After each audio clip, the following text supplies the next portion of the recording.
جو کوئی جمعہ کے دن سورۃ الکہف کی تلاوت کرے تو اللہ تعالیٰ اس کے لیے 2 جمعہ کے درمیان جو ہے نور روشن کر دے گا۔ جو کوئی جمعہ کے دن سورۃ الکہف کی تلاوت کرے تو اللہ 2 جمعوں کے درمیان اس کے لیے ایک نور کو روشن کر دیتا ہے۔ اور لائٹ، روشنی کبھی فائدہ مند چیز ہے جس میں انسان کو دکھتا ہے، اور اندھیرا نقصان دہ اس لیے کہ اس میں آپ نہیں جانتے کیا آگے ہو سکتا۔ تو نور ہدایت آپ کے لیے کر دیتا ہے کہ 2 جمعہ کے بیچ میں یہ نور چمکتا رہتا ہے آپ کے لیے۔ کیا کرنا ہے اس دن؟ سورۃ الکہف کی تلاوت کرنا ہے پورے جمعہ میں۔ تو جمعہ کب چالو ہوتا ہے؟ جمعرات کی رات سے، تو وہاں سے لے کر تو دوسرے دن تک کبھی بھی کر سکتے، کوئی ضروری نہیں جمعے کی نماز سے پہلے، کوئی ضروری نہیں جمعے کی نماز کے بعد، کوئی ضروری نہیں جمعہ کے دن فجر کے بعد۔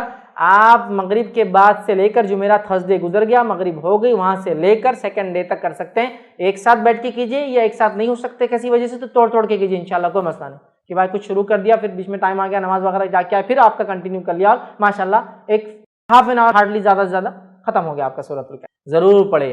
اور سورۃ الکہف جب سب سے افضل اور سب سے عظیم دن میں پڑھنے کا حکم دیا جا رہا ہے تو میں آپ سے یہ کہوں گا سورۃ الکہف کی تفسیر پر بھی ذرا غور کرے کہ کیا وہ سندیش، کیا میسج اور کیا پیغام ہے سورت کے اندر کی سب سے عظیم اور سب سے افضل دن اس کو پڑھنے کا حکم دیا جا رہا ہے۔ جب آپ اس کو پڑھیں گے تو بہت ساری باتیں آپ کو پتہ چلیں گی۔ سورۃ الکہف کے اندر بہت سارے خزانے ہیں چھپے ہوئے، یاد رکھیے، جن کو آپ جب پڑھیں گے جمعہ کے اور سب سے افضل دن تو اس کو یاد رکھیں گے کہ یہ کیا ہے۔ اس کی پہلی 10 آیتوں کی صرف فضیلت یہ ہے اس سورۃ الکہف کی کہ جو اس کو تلاوت کرتا ہے کس سے محفوظ رہیں گا؟ دجال کے فتنے سے محفوظ رہیں گا۔ اور دجال کا فتنہ کیا ہے؟ صرف ایک روایت رکھتا ہوں اس تعلق سے کہ اللہ کے رسول صلی اللہ علیہ وسلم فرماتے ہیں نوح علیہ السلام سے لے کر تمام انبیاءوں نے مجھ سے پہلے تک، مطلب آپ صلی اللہ علیہ وسلم پہلے تک دجال کے فتنے سے اپنی قوم کو ڈرایا ہے۔ نوح علیہ السلام پہلے رسول انسانی طرف بھیجے گئے، ان سے لے کر تمام انبیاءوں نے کس سے ڈرایا اپنی قوم کو؟ دجال سے۔ اور دجال کے فتنے سے بڑا کوئی فتنہ نہیں ہوا ہے، اس لیے تمام انبیاءوں نے ڈرایا ہے۔ اور صحابہ کو جب اللہ کے رسول صلی اللہ علیہ وسلم نے بات بیان کی، صحابہ کانپنے لگے اور ڈر گئے، کیونکہ وہ جانتے تھے آخری نبی کے بعد اس کا آنا تو طے ہے، لیکن ڈرانا پہلے نبی سے چاہیے۔ پہلے رسول ڈرا رہے ہیں اپنی قوم کو دجال کے فتنے سے، کتنا ڈینجرس فتنہ، اس سے بچ سکنا پہلی 10 آیتوں کی فضیلت ہے۔ کچھ نہ کچھ تو پیغام ہے ان 10 آیتوں میں، کھولیے اس پیغام کو، جائیے اس کی تفسیر اور اس کی گہرائیوں میں، پھر پتہ چلے گا کیا اسٹرانگ میسج اللہ دے رہا ہے، کیا سگنلز پاس کیے جا رہے روز قیامت جو سب سے بڑا فتنہ آنے والا ہے اس سے بچنا ہے۔ تو یہ ہے میرے طرف سے پیغام اور ہدایت، دیکھو، ڈیکوڈ کرو اس کے پیغاموں کو، ان میسیجز کو دیکھو، اس کی تفصیلات میں جاؤ، اس کی تشریح میں جاؤ، اس کی گہرائیوں میں جاؤ، اور اپنے آپ کو اور اپنے آنے والی نسلوں کو دجال کے فتنے، وہ دجال جو عظیم آنے والا ہے سب سے بڑا، اس کے علاوہ چھوٹے موٹے دجال تو انشاءاللہ یوں نکل جائیں گے۔ سب سے بڑے فتنے کا اس کے اندر حل ہے 10 آیتوں میں۔ ایک روایت میں کہ پہلی 10 آخری 10 کی بھی الفاظ ہے ایک حدیث کے اندر کہ آخری 10 بھی دجال کے فتنے سے نجات، سمجھا؟ سورۃ الکہف پڑھیے، نوجوانوں کے واقعے سے چالو ہوتی ہے جو اپنے رب پر ایمان لائے اور پھر وہ اپنی جانوں کو بچانے ایک گفا میں چھپ گئے، رب العزت نے ان کو نشانی بنا، جب اٹھے پتہ نہیں کتنے 100 سال بعد بادشاہ ختم ہو چکا تھا، لوگ ایمان لا چکے تھے، یہ ایمان لائے تھے، کوئی ایمان والا نہیں تھا۔ جب یہ اٹھے دینوں سے تو سب ایمان والے تھے، لوگوں نے پہچان لیا، کہا اچھا تم تو وہ، تمہارے قصے مشہور تھے، لوگ بولتے تھے کچھ نوجوان چلے گئے وہ تم، پہچان لیا لوگ۔ پڑھیے سورت، اس دن خاص کیا ہوتا ہے جب یہ پڑھ لیتے ہیں آپ تو ایک جمعہ سے دوسرے جمعہ ایک نور آپ کے لیے روشن کر دیا جاتا ہے۔ یہ سورۃ الکہف کی فضیلت ہے خاص طور سے جمعہ کے دن پڑھے جانے کے لیے، ٹھیک ہے؟ آئیے، سب سے پہلی چیز تو یہ کہ جمعہ کا حکم یہ ہے کہ جمعہ جو ہے ہم پر جو ہے اس کی نماز جو ہے فرض ہے، یاد رکھیے۔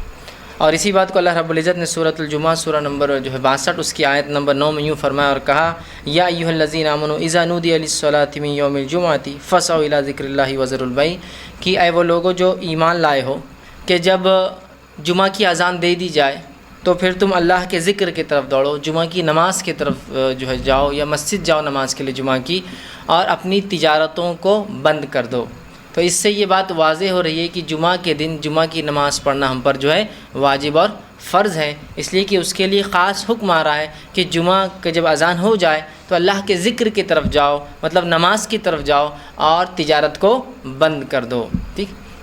تو یہاں اس آیت سے یہ پتہ چل رہا ہے کہ جمعہ کے دن ہمیں چاہیے کہ ہم جمعہ کی خاص تیاری کریں، اور جمعہ کی جب اذان ہو جائے تو تب تجارت کو بند کر دیں، اور جب جمعہ ختم ہو جائے تو اس کے بعد پھر زمین میں جو ہم جو بھی کمانا اللہ نے جو رزق دیا ہے اس کو ہم تلاش کرتے رہیں، لیکن جب جمعہ کی اذان ہو جائے تو یاد رکھیے تجارت کرنا یہ ہمارے لیے حرام ہے، یاد رکھیے ہم کو تجارت بند کرنا ہے، یا دوسرے الفاظ میں جمعہ کی نماز ہم پر فرض ہے، اور اس کی اہمیت بتانے کے لیے تجارت کو بند کرنے کا حکم دیا گیا، اس سے بھی پتہ چلتا ہے۔ دوسرا ہم دیکھتے ہیں نبی اکرم صلی اللہ علیہ وسلم جمعہ کے تعلق سے، اس کی نماز کے تعلق سے فرماتے ہیں، صحیح بخاری اور صحیح مسلم کی صحیحین کی روایت ہے، آپ صلی اللہ علیہ وسلم فرمایا اور کہا کہ لوگ جمعہ ترک کرنے سے باز آ جائیں، مطلب بہت سے لوگ ایسے ہوتے ہیں جو جمعہ چھوڑ دیتے ہیں، وجوہات بہرحال جو کچھ بھی ہو، لیکن اس بات کا بہت زیادہ ہم خیال رکھیں کہ جمعہ ہم خواہ کبھی نہ چھوڑیں۔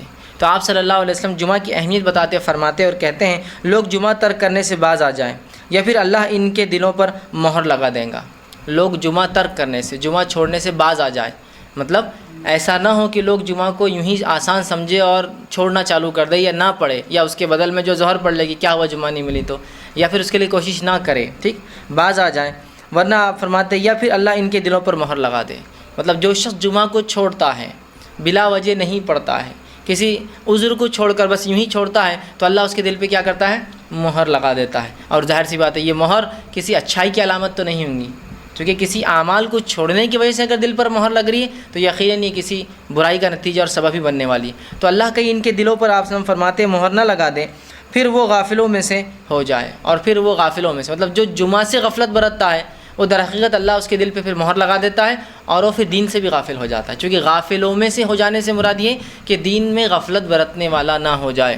تو جو شخص جمعہ کو آسان لے لیتا ہے، جمعہ نہیں پڑھتا، اس کی اہمیت کو نہیں سمجھتا، اس کے واجب ہونے کو نہیں سمجھتا اور بآسانی جمعہ کو ترک کر دیتا ہے، تو آپ وسلم فرماتے ہیں ایسے شخص کے دل پر اللہ کیا کرتا ہے؟ مہر لگا دیتا ہے، ایک سیل لگا دیتا ہے، ٹھیک، اور پھر اس سے کیا ہوتا ہے؟ وہ شخص غافلوں میں شامل ہو جاتا ہے۔ تو یہ بہت زبردست وعید ہے اور جمعہ کی فرضیت کی دلیل ہے، دونوں باتیں ایک ساتھ ہیں۔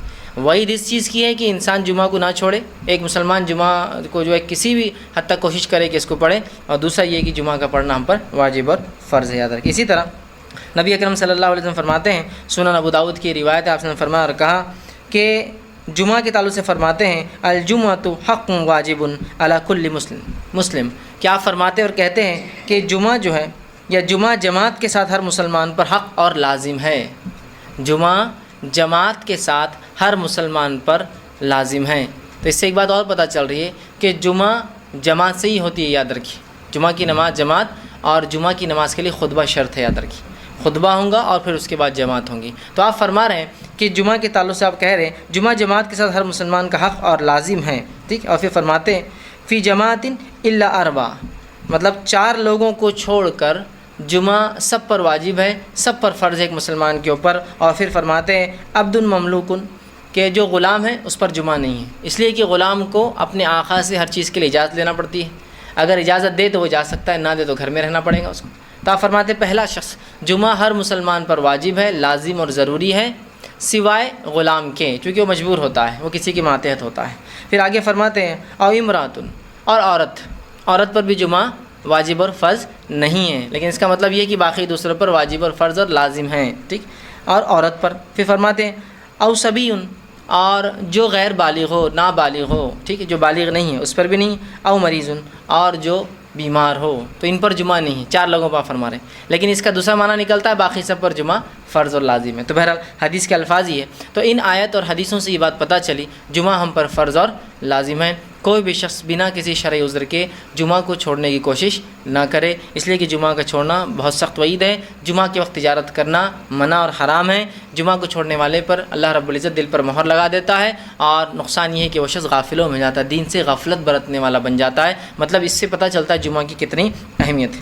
اب جمعہ کی نماز کی کیا حکمت رہی ہوں گی، جو اللہ رب العزت نے یہ دن دیا اور یہ دن اس نماز کی وجہ سے خاص ہوتا ہے، تو اس نماز کی کیا حکمت رہی ہوں گی یہ تو بہرحال واللہ عالم، اللہ ہی بہتر جانتا ہے، لیکن علماء نے کچھ حکمتیں دی، جس میں سے ایک اہم حکمت جو علماء بتاتے ہیں جو جمعہ کی ہو سکتی ہے وہ یہ ہے کہ جمعہ ایک گیدرنگ، جمع ہونے کا دن ہے، اس لیے کہ خود اس کا نام بتاتا ہے کہ یہ جمع ہونے کا دن ہے، یوم الجمعہ، مطلب جمعہ جمع سے لفظ آتا ہے، اسی لیے ہم جس جگہ جمعہ کے دن نماز کو لوگ جمع ہوتے ہیں اس مسجد کو جامع مسجد کہتے ہیں یا جمعہ مسجد کہتے ہیں نا، مطلب جمع ہونے کی مسجد، یا جہاں ہفتے میں سارے لوگ قریے یا بستی کے جمع ہوتے ہیں اسے کہتے ہیں جمعہ مسجد یا جامع مسجد، اور یہ لفظ جمع سے آتا ہے، مطلب جمع ہونا، گیدر ہونا، ہے نا۔ تو ایک حکمت جو بتاتے ہیں جو خود جمعہ دن کے الفاظ یا جو اس دن کا نام ہے جمعہ، اس سے پتہ چلتی ہے کہ یہ جمع ہونے کا دن ہے۔ مقصد یہ ہے کہ لوگ ہفتے میں کم از کم ایک بار لوگ ایک ساتھ جمع ہو کسی بڑی مسجد میں، یا جو بھی جمعہ مسجد ہوتی ہے اس میں آئے، اور خطیب یا خلیفہ، حاکم، قاضی، سرپرست، ذمہ دار، امام یا لیڈر جو ہے ان کو خطاب کرے، ان کو آگاہ کرے، ان کو اللہ اور اس کے رسول کی جو ممانعت منع کردہ چیزیں ہیں اس سے منع کرے، اللہ اور اس کے رسول نے جن کاموں کا حکم دیا ان کاموں کے کرنے کی ترغیب دلائے، اور انہیں دنیا کی حال احوال کیسے سدھارے وہ بتائے، دنیا میں کیا چل رہا ہے اس سے آگاہی کرے، ان کو کسی نیکی کی طرف ابھارے، برائی سے ان کو روکے، اور آخرت کی زندگی کیسے ہم سنوار سکتے ہیں اس کے طرف لوگوں کو بلائے۔ تو یہ حکمت جمعہ کی ہو سکتی ہے کہ لوگ جمع ہوں اور ان کو واعظ اور نصیحت کیا جائے خطاب کے ذریعے۔ اسی لیے جمعہ جب ہوتا ہے تو اس دن ظہر نہیں ہوتی، اور 2 رکعت جمعہ کی ہوتی ہے صرف نماز، اس لیے کہ 2 رکعت تخفیف کر دی گئی، ظہر کی 4 ہوتی ہے لیکن جمعہ کی 2 ہوتی ہے۔ اس کی حکمت علماء لکھتے ہیں چونکہ 2 رکعت کے بدلے جو خطبہ ہوتا ہے، خطیب خطبہ دیتا ہے، اس وجہ سے نماز میں تخفیف کر دی گئی، کمی کر دی گئی ظہر کی، ٹھیک؟ تو یہ بڑی اہم بات ہے، اس سے بہت ساری اہم باتیں پتہ چلتی ہیں۔ تو لہٰذا جمعہ ایک اہم دن ہے، اس کی نماز کی ایک بڑی اہمیت ہے، اور بھی کئی حکمت علماء لکھتے ہیں، لیکن بہرحال ان تمام حکمتوں کو ہمیں اگر یہ سمجھ میں آئے یا نہ آئے، یہ بات میں اس لیے کہہ رہا ہوں کہ بہت سے لوگ آج کل ایسے ہو گئے کہ جب تک کوئی لاجک سمجھ میں نہیں آئے وہ کام بھی نہیں کر رہے، ٹھیک ہے؟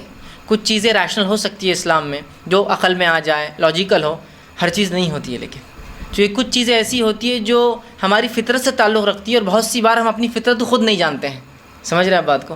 انسان اپنے آپ کو جتنا نہیں جانتا ہے اس کا رب اس سے زیادہ اس کو جانتا ہے، تو لہٰذا کچھ چیزوں کو حکمی نوران ماننا چاہیے، لیکن حکمتیں سمجھ میں آنے سے انسان کو عمل میں آسانی ہوتی ہے، لیکن ہر جگہ ضروری نہیں کہ ہر چیز کی حکمت ثابت ہو تو ہی آپ عمل کے لیے آگے بڑھیں۔ بہرحال تو اور بھی کئی حکمت علماء بتاتے ہیں، بہرحال لیکن ایک ظاہر حکمت تو یہی ہے کہ ایک اہم دن ہے، جمع ہونے کا دن ہے، واعظ اور نصیحت کا دن ہے، کم از کم کلیکٹیولی مسلمان ہفتے میں 1 بار جمع ہوں، جیسا عیدین کے اندر کلیکٹیولی سال میں 1 بار جمع ہوتے ہیں، اور حج کے لیے جو ہے کلیکٹیولی 1 سال کے اندر پورے عالمی اعتبار سے لوگ جو ہے جمع ہوتے ہیں، اور ان کو خطبہ، واعظ اور نصیحت اس میں بھی کی جاتی ہے، عیدین میں بھی کی جاتی ہے، جمعہ میں بھی کی جاتی ہے۔ بہرحال اسی کے ساتھ یوم جمعہ کی فضیلت، جمعہ کے دن کی فضیلت کیا ہے، آئیے وہ دیکھتے ہیں تاکہ ہمیں پتہ چلے۔ جمعہ کا دن جو ہے یہ سب سے افضل دن ہے تمام ایام میں، تمام دن جتنے نکلتے ہیں جس پہ سورج ابھرتا ہے ان میں سب سے افضل دن وہ جمعہ کا دن ہوتا ہے، اور نبی اکرم صلی اللہ علیہ وسلم نے صحیح مسلم کی روایت اس کی اہمیت اور فضیلت یوں بیان کی اور فرمایا، خیر یوم طلعت فیہ الشمس یوم الجمعہ، جمعۃ، کہ جن ایام پر، جن روز پر، جن دنوں پر سورج نکلتا ہے اس میں سب سے بہتر دن جو ہے وہ جمعہ کا ہے جس پہ سورج نکلتا ہے، یہ عام زبان میں سب سے افضل دنوں میں جمعہ کا دن ہے۔ وفیہ خلق آدم علیہ السلام، اور اسی دن اللہ رب العزت نے آدم علیہ السلام کی تخلیق کی، مطلب انسانیت کی ابتدا بھی اسی دن سے ہوئی، اور آدم علیہ السلام کو اللہ نے اسی دن بنایا۔ پھر فرمایا وفیہ ادخل الی الجنۃ وفیہ اخرج منہا، اور اسی دن اللہ نے، جمعہ کا ہی دن تھا جب آپ جنت میں داخل ہوئے، اور وہ جمعہ کا ہی دن تھا جب اس جنت سے نکالے گئے۔ پھر فرمایا ولا تقوم الساعۃ الا فی یوم الجمعۃ، اور قیامت نہیں قائم ہوں گی مگر وہ دن بھی جمعہ کا ہی ہوگا۔ تو دیکھیے جمعہ کی کتنی فضیلت ہے کہ جمعہ کا دن سب سے افضل دن ہے جن پر سورج نکلتا ہے، جمعہ کے دن ہی آدم علیہ السلام پیدا کیے گئے، جمعہ کے دن ہی جنت میں داخل ہوئے، جمعہ کے دن ہی جنت سے نکلے، مطلب توبہ قبولی بھی اور دنیا میں آئے، اور جمعہ کے دن ہی کیا ہوں گا، قیامت قائم ہوں گی، ہے نا؟ اس لیے کہ یوم الجمعہ وہ جمع ہونے کا دن ہے، اور ظاہر سی بات ہے قیامت بھی جو ہے جمع ہونے کا ایک دن ہے جس روز ساری انسانیت اٹھا کر ایک میدان میں جمع کر دی جائیں گے، ہے نا؟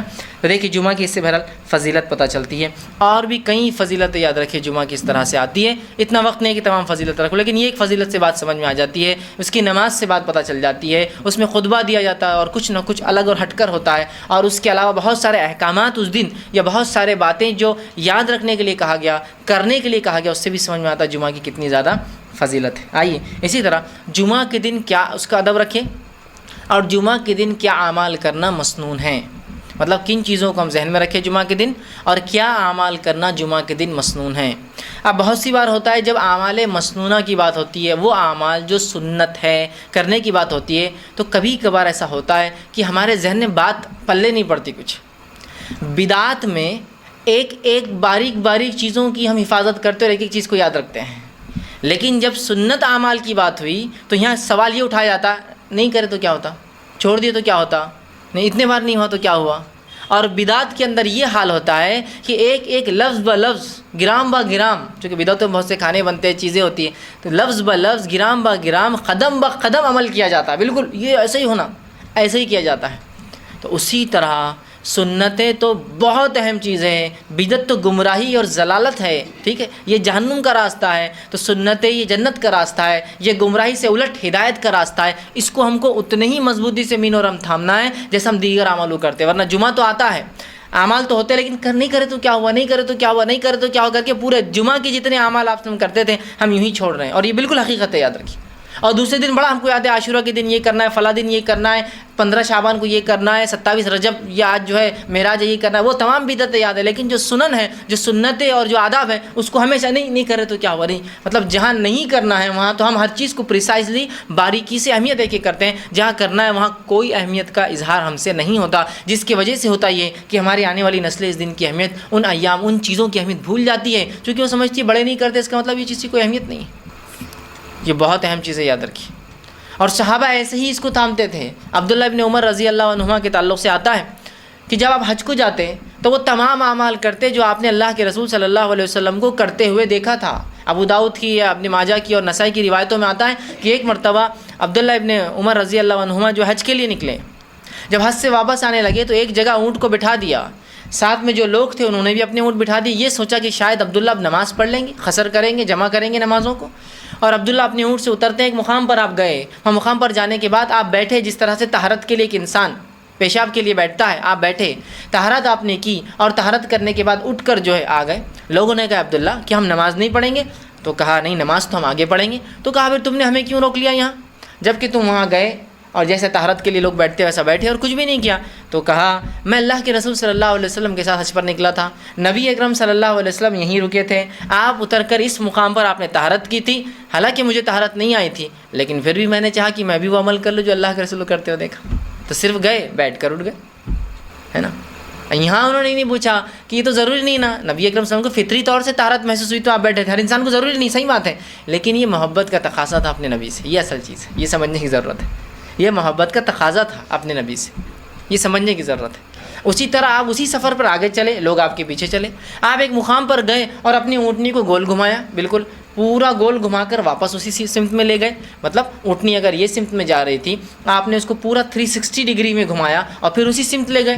لوگوں نے کہا عبداللہ یہ کیا بات ہوئی کہ تم نے اپنی اونٹنی کو جو سیدھی چل رہی تھی پورا گول سرکل میں گھمایا اور پھر سیدھے لے گئے، سیدھے بھی چل سکتے تھے۔ کہا کہ میں نے اللہ کے رسول صلی اللہ علیہ وسلم کے ساتھ حج کیا تھا اور آپ کی اونٹنی اس مقام پر آ کر چکر کھا گئی تھی اور ایسی کی تھی، تو میں نے بھی سوچا اپنی اونٹنی کو کروں، اور آپ نے بھی اپنی اونٹنی کو پورا 360 گول گھما کر واپس لے گئے۔ رسول اللہ کی اونٹنی چکر کھا گئی تھی، تو چکر کھانے کی وجہ سے وہ گھوم گئی تھی اور گھوم کے بیٹھ کر پھر اٹھی تھی، عبداللہ نے بھی اپنی اونٹنی کو گول گھمایا، بٹھایا، اٹھا کر پھر لے گئے۔ سمجھ رہے ہیں آپ بات کو؟ تو ہم ہوتا یہ ہے کہ جب بدعتوں کی بات ہوتی ہے تو بہت ایک ایک چیز بالکل جیسی ہونا چاہیے، جبکہ وہ بدعت ہے، اس کا کوئی شرعی کوئی اس کا مقام نہیں ہے، لیکن سنت نہیں کرے تو کیا ہوا، سورہ کہف نہیں پڑھے تو کیا ہوا، ناخن نہیں کاٹے تو کیا ہوا، مجھ کے بال اس دن تراشت نہیں تو کیا ہوا، عطر نہیں لگائے تو کیا ہوا، تیل نہیں لگائے تو کیا ہوا، نہیں نہائے تو بس ہر چیز کو نہیں کر کے پوری سنتیں ختم کرتے ہیں، اور بدعت میں ہر چیز پریسائزلی باریک چیزوں کو ہم کرتے ہیں۔ تو آئیے جمعہ کی فضیلت دیکھنے کے بعد جمعہ کے آداب اور مسنون اعمال کیا ہیں وہ دیکھیں گے۔ میں احادیث اور کچھ قرآنی آیتیں رکھتے چلوں گا اور اس کے بعد پھر اس کو ترتیب وار پوائنٹ وائز بتاؤں گا کتنے چیزیں ہم نے اس سے سیکھی۔ آئیے جو بات پتہ چلتی ہے جمعہ کے دن جو کرنا ہے وہ یہ ہے کہ جو جمعہ میں جو شریک ہو وہ نہا لے، اور رسول اللہ صلی اللہ علیہ وسلم کا اس کے تعلق سے فرمانا ہے، صحیح مسلم کی روایت ہے، صحیح بخاری میں بھی یہ روایت آتی ہے، آپ نے فرمایا غسل الجمعۃ واجب علی کل مسلم، جمعہ کے دن غسل کرنا ہر مسلمان پر واجب ہے، مطلب جس کی طاقت ہو، استطاعت ہو، صحت ہو، سہولت ہو، چیزیں مہیا ہو، حمام ہو، اور جو کچھ چیزیں انسان کو لوازمات لگتی ہے ایک نہانے کے لیے، اگر وہ سب ہو تو پھر نہ ہے۔ سمجھ رہے آپ بات کو؟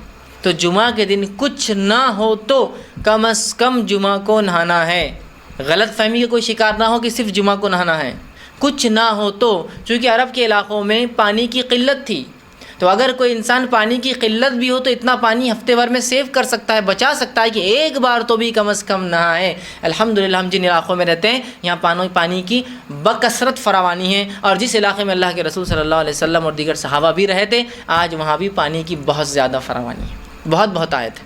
لیکن کچھ لوگ ایک دن آڑ نہاتے ہیں، کچھ لوگ صحت کی وجہ سے 2 دن آڑ نہاتے ہیں، کچھ لوگ صحت کی خرابی کی وجہ سے 3 دن آڑ نہاتے ہیں، مطلب ہفتے میں 2 بار ان کا ہوتا ہے، انسان کی صحت ہوتی ہے، حالات ہوتے ہیں، جسمانی کیفیت ایسی نہیں ہوتی کچھ لوگوں کی کہ ہر بار نہا سکے، بڑھاپا ہے ساتھ نہیں دیتا ہے، صحت کی کمزوری، جوان ہے لیکن بیمار ہے، بہت چیزیں لیکن کم از کم ایک بار، اور جمعہ کے دن تو خاص طور سے عادت کے لیے، تاکہ بچوں کو عادت ہو، بیوی کو عادت ہو، گھر والوں کو عادت ہو، سب کوشش کرے کہ جمعہ کے دن نہ ہے۔ یہ پہلا کام ہمیں جمعہ کے دن کرنا ہے۔ اور اگر کوئی انسان شادی شدہ ہے تو وہ کوشش کرے کہ رات اپنی بیوی سے ہم بستری کریں، اس لیے کہ غسل جنابت جمعہ لینے کا بھی ایک فضیلت ہے، انشاءاللہ آگے آئیں گی وہ فضیلت بھی۔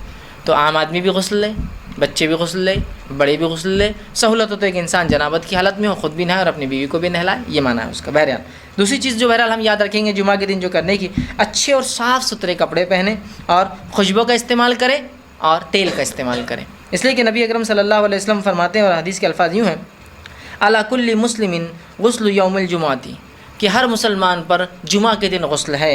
پھر آگے فرماتے ہیں وَيَلْبَسُ مِن صَالِحِ ثِيَابِهِ، اور جو اس کے کپڑوں میں اچھے کپڑے ہو ان کپڑوں کو وہ جو ہے اچھے کپڑوں کو اپنے زیب تن کرے، مطلب اپنے اوپر ڈالے یا وہ پہنے، مطلب آپ کے پاس جو کچھ کپڑے ہیں ان میں جو بیسٹ کلوتھس ہے، جو سب سے اچھے کپڑے ہیں، ان کپڑوں کو آپ اپنے جسم پر ڈالے، اس لیے کہ جمعہ کا دن ہے۔ وَإِنْ كَانَ لَهُ طِيبٌ مَسَّ مِنْهُ، اور پھر آگے فرماتے ہیں اور اگر کسی کو اللہ نے خوشبو میسر کی ہے، کہ تو خوشبو بھی اس زمانے میں بہت مشکل ہوتی تھی انسان کے، آج بھی بہت سے لوگ نہیں لگا پاتے، تو اگر اللہ نے خوشبو میسر کی ہے تو ضرور پھر خوشبو کو لگائے۔ ایک روایت میں تیل کے الفاظ بھی آتے ہیں کہ تیل لگائے اور خوشبو لگائے۔ تو اب جمعہ کا دن ہے، غسل لیا، بس جتنے اچھے کپڑے ان کپڑوں کو آپ ڈالیے، اپنے کپڑوں میں جو اچھے کپڑے ہوں، ٹھیک ہے، اس کے بعد آپ جو ہے خوشبو لگائے، اور اللہ نے میسر کیا ہے تو خوشبو اور تیل کا ضرور جو ہے استعمال کریں۔ اسی طرح جو باتیں حدیث میں ملتی ہے جمعہ کے دن کرنے کی وہ یہ ہے، آپ فرماتے ہیں جو شخص جمعہ کے دن غسل جنابت کرے، یہی روایت سے میں نے آپ سے کہا کہ جو نکاح شادی شدہ اور سہولت ہو تو وہ جو ہم بستری کرے تاکہ پھر وہ جنوبی اور غسل جنابت کریں۔ تو حدیث کے الفاظ سنیے، جو شخص جمعہ کے دن غسل جنابت کرے اور پہلے وقت میں ہی چل پڑے، غسل جنابت کیا اور اول وقت میں جمعہ کی کہاں چل پڑا؟ مسجد کی طرف چل پڑے، تو گویا اس نے اللہ کے تقرب کے لیے اللہ کی راہ میں ایک اونٹ قربان کیا، ایک اونٹ ذبح کیا، ایک اونٹ صدقہ کیا، جو کچھ اللہ کے تقرب میں، اللہ کے نزدیک۔ پھر فرماتے ہیں اور جو دوسرے وقت جائے، مطلب جو اول وقت میں نہیں گیا، سیکنڈ فیز میں گیا، دوسرے وقت میں جائے، تو اسے ایک گائے اللہ کی تقرب میں، اللہ سے قرب حاصل کرنے کے اندر اس نے کیا، ایسا اس کو ثواب ملے گا۔ پھر آپ نے فرمایا اور جو تیسرے وقت میں جائے، گویا ایک سینگ والا مینڈا، سینگ والے مینڈے کی فضیلت یاد رکھی، ذبح کا سینگ والا مینڈا اللہ کے تقرب میں اس نے خرچ کیا یا دیا۔ اس کے بعد فرماتے اور ایسا شخص جو چوتھے وقت میں جائے، بہت ہی قریب خطیب چڑھ گیا، چوتھا وقت بالکل ایک دم نماز سے قریب، چوتھے وقت میں جائے تو اس کی مثال ہے جیسے اس نے ایک مرغی اللہ کی راہ میں قربان کی، اور جو پانچویں وقت میں گیا، دا لاسٹ کمرس جس کو بولیں گے، اس کی مثال ایسی ہے جیسے اس نے ایک مرغی کا انڈا اللہ کی راہ میں قربان کیا یا صدقہ کیا۔ اور پھر آپ نے فرمایا میں دیا، اور جب امام خطبہ دینے کے لیے آ جاتا ہے، ممبر پر بیٹھ جاتا ہے، تو فرشتے جو دروازوں پر ہوتے ہیں، جو اندر داخل ہونے والوں کے نام لکھتے رہتے ہیں، کون کون جمعہ کے لیے آ رہا ہے، وہ رجسٹرز کو بند کر دیتے ہیں اور آ کر خطیب کا تذکیر، جو خطیب نصیحت اور وعظ کرتا ہے، وہ سننے بیٹھ جاتے ہیں۔ تو گویا کوشش یہ کرنی چاہیے کہ جمعہ کو خطیب کے ممبر پر چڑھنے سے پہلے آنے والا ففتھ ہے کہ تو اس کو انڈے کا ثواب مل رہا، تو ظاہر سی بات ہے اول آنے والا بہت جلدی آ رہا ہے، اذان سے پہلے داخل ہو جا رہا ہے، ہو سکتا ہے دوسرا نمبر اذان کے وقت داخل ہو رہا ہے، تیسرا دوسری اذان کے وقت داخل ہو رہا ہے جو خطیب چڑھ رہا ہے، لیکن یہ تمام لوگ جو ہے خطیب کے ممبر پہ بیٹھنے سے پہلے آ رہے ہیں۔ اس کے بعد تو فرشتے اپنے رجسٹرز بند کرتے ہیں اور آ کر واعظ و نصیحت سننے بیٹھ جاتے جو خطیب دے رہا ہے۔ سمجھ رہے ہیں بات کو؟ تو کوشش کیجئے جمعہ کے دن جتنی جلدی ہو سکتا ہے ہم چل پڑے، ہے نا۔ لیکن کیا ہوتا ہے، چیزوں کی اہمیت جب تک سمجھ میں نہیں آتی ہے نا، تو لوگوں کو اول جانا دوم جانا اس کی اہمیت بھی نہیں سمجھتی، ایسا ہوتا ہے نا، واپس نہیں سمجھتے۔ لیکن اگر کوئی کہہ دے کہ کرکٹ میچ ہے، انٹرنیشنل لیول تو چھوڑ دیجئے، لوکل اسٹیٹ میچ ہے اور میرے پاس کچھ ٹکٹس ہے، اب ٹکٹس ایسے ہے کہ وہ تو ایک اسپیشل وی آئی پی لون ہوتا ہے، اس کے بعد جنرلی اسٹیڈیمس میں نمبر سے نہیں ہوتے ہیں، لوگ ترتیب میں بٹھاتے جاتے جیسے لوگ آتے ہیں، تو جو سب سے بول آئیں گا وہ سب سے نزدیک کی سیٹ پائیں گا اور سب سے نزدیک سے گیم دیکھ سکتا ہے۔ تو وہاں کیسا اجلت کرتا ہے آدمی کہ جلدی جا کر وہاں بیٹھیں گے تو نزدیک سے دکھیں گا۔ کوئی سیلیبریٹی آ رہا ہے، کوئی ایسا شخص جو سٹار ہو، چاہے اسپورٹس کے اندر ہو یا فلموں کے اندر فلاں ہو، تو اس کو دیکھنے کے لوگ کیسے آگے کھڑے ہونا پسند کرتے ہیں، اس کے لیے جو ٹکٹ جو قیمتیں ہوں، ہے نا، اول، چونکہ اس کو اہمیت دی جا رہی ہے۔ میں یہ کہنا چاہ رہا ہوں جمعہ کی بھی اہمیت سمجھیے، اس کو اہمیت دیجیے کہ آج تو جلدی جانا ہے، دوسروں سے آگے پہنچنا ہے، ممبر سے نزدیک بیٹھنا ہے، خطیب کے نزدیک بیٹھنا ہے تاکہ وہ دکھے مجھے، اس کو میں غور سے سنوں۔ بہت اہم ہے، یاد رکھیے۔ تو کتنی باتیں آ گئی اس حدیث کے اندر، جنابت کا غسل لے، جلدی جائے، 5 وقت بتا دیے گئے، پہلے وقت میں جانے والا اونٹ کی قربانی کی برابر ثواب، گائے کی قربانی کی ثواب، مینڈے کی قربانی کا ثواب مرغی اور پھر انڈے کا آخری، اور اس کے بعد تو پھر رجسٹر کلوز ہے، فرشتے جا کر سنتے بیٹھ جاتے ہیں جو خطیب واعظ و نصیحت کرتا ہے۔ اسی طرح جو ہم کو جمعہ میں کیے جانے والے اعمال کے تعلق سے پتہ چلتا ہے وہ یہ ہے کہ مسجد میں داخل ہونے کے بعد جتنی نوافل آسانی سے ہو سکیں اتنے پڑھیں، اس لیے کہ نبی اکرم صلی اللہ علیہ وسلم نے اس کا ارشاد، اس کا حکم دیا۔ آپ جمعہ کے لیے داخل ہوئے مسجد میں، جتنے نوافل آپ آسانی سے پڑھ سکتے ہیں اتنے نوافل جمعہ کے دن پڑھنے کی آپ کوشش کریں۔ آپ صلی اللہ علیہ وسلم فرماتے اور کہتے ہیں، یہ صحیح بخاری کی روایت، آپ نے فرمایا جو شخص جمعہ کے دن غسل کرتا ہے اور استطاعت کے مطابق اچھی طرح وضو کرتا ہے، غسل کرتا ہے اور استطاعت کے مطابق اچھی طرح غسل کرتا ہے، ٹھیک، بہت پرفیکٹلی اپنے جو وضو کو کرتا ہے اور تیل یا خوشبو لگاتا ہے، سر میں تیل لگاتا ہے، جسم پہ خوشبو لگاتا ہے، پھر مسجد میں پہنچ جاتا ہے اور دو آدمیوں میں فرق نہیں کرتا، مسجد میں جب پہنچتا ہے تو اس کو ہٹا کے نہیں جاتا ہے، جہاں جگہ ملی وہاں رکتا ہے، لیکن اس کا ہرگز مطلب نہیں کہ آگے والوں نے اگر صفیں چھوڑ دی تو آپ پیچھے کھڑے رہیں گے، پھر تو آپ ان کو توڑ کر جائیں گے، لیکن آگے فل ہونے کے بعد بھی کچھ لوگ جاتے ہیں، ان کو منع کیا گیا ہے، ٹھیک۔ صف بندی کے آداب یہی، پہلا آنے والا پہلا بیٹھیں گا، دوسرا آنے والا پھر ترتیب میں ہوگا، ٹھیک۔ ہاں بس دینی مجالس میں الٹا ہوتا ہے، لوگ پیچھے سے بھرتے ہیں، دنیا مجالس آگے سے بھرتی ہے، کھانے میں آپ پیچھے رہنا چاہتے ہیں آگے رہنا چاہتے ہیں، دعوت میں اگر دروازہ کھل رہا ہے تو آپ پیچھے رہنا چاہتے ہیں آگے رہنا چاہتے ہیں، آگے، لیکن دینی مجلس میں اگر کوئی دروازہ کھول رہا ہے تو آرام۔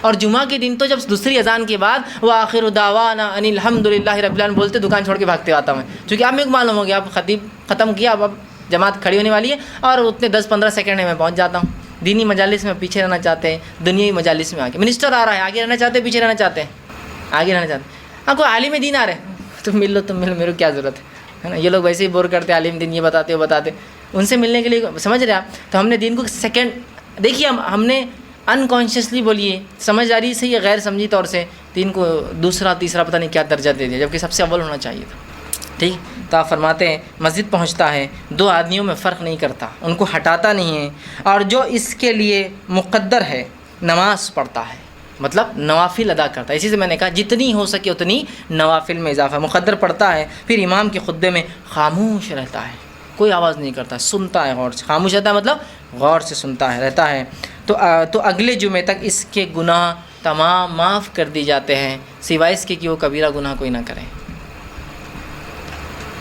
ایک جمعے سے دوسرے جمعے تک اگر نماز میں آتا ہے، اول آتا ہے، نہا کر آتا ہے، خوشبو لگاتا ہے، تیل لگاتا ہے، جلدی پہنچتا ہے، لوگوں میں فرق نہیں کرتا، جہاں جگہ ملی بیٹھ جاتا ہے، غور سے خطیب کو سنتا ہے، خطبے پہ وہ کرتا ہے، جتنی ہو سکے اتنی نافل نماز اضافہ کرتا ہے، تو اللہ آنے والے جمعہ تک کے تمام گناہوں کو معاف کرتا ہے، صغائر صرف یہ ضروری ہے کہ وہ کبیرہ گناہ نہ کرے، ہے نا۔ کتنی فضیلت ہے جمعہ کی، اور کیے جانے والے اعمال بھی دونوں ایک ساتھ آ رہے ہیں، اس لیے میں نے فضیلت میں الگ سے روایتیں نہیں رکھی، یہ فضیلت بھی ہے اور کیے جانے والے اعمال بھی ہے، ٹھیک۔ اسی طرح جو بات پتہ چلتی ہے حدیثوں سے کہ کیا کرنا ہے جمعہ کے دن، وہ یہ ہے کہ امام کے آنے پر گفتگو ترک کر دینا اور کسی چیز سے کھیلنا نہیں ہے، مطلب امام آ رہا ہے تو انسان بیٹھتا ہے، کبھی کوئی بات ہو جاتی ہے کہ یہ کر لو، کچھ ہوتا ہے ایسا، کبھی خالی وقت ہے، جلدی پہنچ گئے نا، جماعت ہے سمجھ لیجیے جمعہ کی کھڑی تو 1:15 اور کوئی انسان 12 بجے پہنچ جائے جبکہ ابھی اذان بھی نہیں ہوئی دوسری، تو وہ بیٹھ سکتا ہے، بات کر سکتا ہے، کوئی چیز ضروری ہے اگر اس کو سمجھتا ہے، کسی کو بات نصیحت کر دے کچھ بیٹھے بیٹھے، لیکن اب خطیب آ گیا تو بالکل خاموش، اور خطیب جب آ گیا اور ممبر پر پہنچ گیا تو خاموشی اختیار کرنا، آپ فرماتے ہیں اور کہتے ہیں، یہ صحیح مسلم کی روایت ہے، آپ فرماتے اور کہتے ہیں اذا قلت لصاحبک یوم الجمعۃ والامام یخطب انصت فقط لغوت، اگر تو نے مطلب اتنا خاموش رہنا ہے کہ اگر تو نے جب امام آ جائے ممبر پر اور خطبہ دے اور اپنے بھائی سے یہ کہا خاموش رہو، تو تو نے لغو کام کیا، تو نے اپنے جمعہ کو ضائع کر دیا۔ اب آپ کہیں گے یہ کیسی بات ہے کہ ایک آدمی دوسرے آدمی کو کہہ رہا ہے خاموش رہو، تو اس میں کیا غلطی ہے؟ اس میں بڑی حکمت ہے، بڑی حکمت ہے۔ ایک آدمی مسجد میں آ کے نیوسنس کریٹ کر رہا ہے، کچھ ہی باتیں کر رہا ہے نا، لیکن اس کی آواز ایک آدمی کی ہے۔ اب اگر پوری مسجد بولیں گے تو پھر کیا ہوگا؟ پوری مسجد نیوسنس کریٹ کرنا شروع کر دیں گے۔ حکمت کیا کہی گئی؟ اس کو کہنے دو، تم کچھ مت کہو اسے، اس لیے کہ اگر تم اس کو خاموش کہو گے، خاموش بیٹھو، تم نے لغو کیا۔ پھر ایک بچہ چلا رہا ہے، ایک کی آواز ہے، اگر اس کو بڑا بچے گا چپ جمعہ کی نماز خاموش بیٹھ، اس سے ہوگا کیا؟ 2 ہوں گے، پھر وہ دوسرا دیں گا جمعہ ہے نا تم کو سمجھتا نہیں کہ خاموش رہنا، تیسرا بولیں گے ارے یار تم لوگ پورے آواز کر رہے، جمعہ کے دن خطیب کھڑا ہے، پھر خطیب پریشان ہے، کہیں کیا چل رہا ہے اس مسجد کے اندر یار، کوئی سننے کو تیار ہے نا۔ تو کیسی حکمت ہے کہ کوئی کسی کچھ نہ کہے، آٹومیٹک سب خاموش ہو جائے، کوئی آواز کر رہا ہے کرنے دیجیے، آپ خاموش رہیے، آپ کی خاموشی اس کے لیے دلیل ہے خاموش ہونے کی۔ تو اتنا جمعہ کا ادب ہے اور اتنا خطیب کی خطبہ دیتے وقت خاموش رہنا ہے کہ آپ کسی کو اس کی غلطی پر ٹوک بھی نہیں سکتے، یا اس کو یہ بھی نہیں کہہ سکتے تم خاموش بیٹھو، اس لیے کہ تمہارا یہ بولنے سے پوری مسجد ڈسٹرب ہونے والی، خاموش رہو۔ تو تم نے بھی لغو کیا، اور آگے روایت میں آئیں گا جس نے لغو کیا جمعہ کے دن اس کی جمعہ نہیں ہوتی. پھر کتنی اہم بات ہے نا. بالکل آواز نہیں کرنا ہے، خاموشی سے بیٹھنا ہے، ٹھیک ہے، اور کسی قسم کی چیزوں سے کھیلنا نہیں. ایک روایت میں فرمایا جو جمعہ کے دن نماز کے لیے آئے اور کنکریوں سے کھیلے، چونکہ اس زمانے مسجد نبوی ریت تھی، اس میں ریت تو کنکری ہوتی ہے اس کے اندر، کنکریوں سے کھیلے، اس نے لغو کیا، اور جس نے لغو کیا اس کا جمعہ نہیں. اب آج کے زمانے میں چٹائی سے کھیل سکتے ہیں، ہے نا، کچھ بھی مطلب نماز کا وقت ہے اور کچھ بھی پتہ نہیں عجیب و غریب لوگ جو حرکتیں کرتے رہتے ہیں، جس کی کوئی انتہا نہیں. تو یہ لغویات ہے، یاد رکھیے. ایک مرتبہ ایک مسجد میں نے دیکھا کہ اے سی چل رہا تھا اور اے سی نیچے سے کالمس میں سے ہوا آ رہی ہے اس کے اندر. تو ایک جناب وہ نماز خطبہ خطیب دے رہا ہے اور وہاں کھیل رہے، ہوا اتنی اچھی دستی سکھا رہے ہیں، پھر اس پہ کھیل رہے ہیں، وہ دستی اڑ کر اوپر آ رہی ہے، اس کو وہ کر رہے ہیں. پھر ان کے بچے نے بھی دیکھ لیا، اس نے بھی ٹیشو پیپر لا کے اندر ڈال رہا ہوا، ہوا نکل کے آ رہی ہے اسے. یہ بھی لغو ہے. شطرنجیوں سے کھیلنا لغو ہے نا. اسی طرح کنکریاں اگر آپ کسی میدان میں پڑے تو لغو ہے. کسی چیز کو بیٹھے بیٹھے آپ بس کوریدتے رہتے، یہ سب لغو ہے. مطلب یہ کہ کانشیسلی یا انکانشیسلی خطبہ سننا ہے، تم کہیں بھی اپنے ہاؤ باؤ ہاتھ پیر کہیں بھی نہ ہو، پورا کانسنٹریٹ خطیب کی طرف. اور ظاہر سی بات ہے جب کوئی چیز سے انسان کھیلے گا تو اس کا تھوڑی کانسنٹریشن ادھر رہے گا، ہے نا. تو کہا کھیلنے سے بھی منع کیا اور خاموش بٹھانے سے بھی منع کیا. اسی طرح آپ نے اور فرمایا اور کہا من مسل حسا فقد لغا ومن لغا فلا جمعۃ لہ. جس نے جو ہے کنکریوں سے کھیلا جمعہ کے دن، کیونکہ اس زمانے کنکریاں تھیں، تو اس نے جو ہے لغو کیا، اور جس نے لغو کیا اس کا جمعہ نہیں ہوتا. کتنی اہم بات ہے نا، کتنی اہم بات ہے. اب ہمارے پاس اللہ رحم کرے کچھ لوگوں کو تو ہند پاک میں ہم دیکھتے عادت ہی ہوتی ہے صرف چلانے کی. مسجد میں یہ نہیں ہے، چٹائی لاؤ، یہ فلاں کرو.